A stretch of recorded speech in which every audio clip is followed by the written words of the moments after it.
Claude 4.5 scored 92.4% on the MLU Pro benchmark versus GPT-5's 91.1%.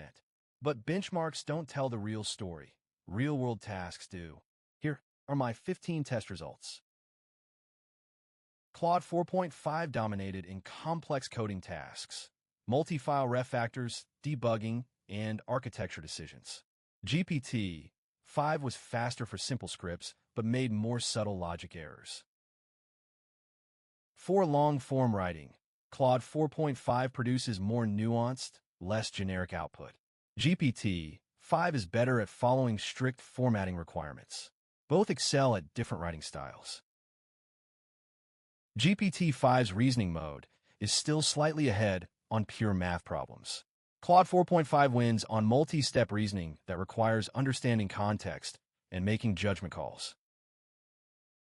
Claude 4.5 is the best model for developers, writers, and analysts. GPT-5 wins for general-purpose tasks and image generation. The best choice depends on your primary use case. Are you Team Claude or Team GPT? Vote in the poll and subscribe for my monthly AI model comparison series.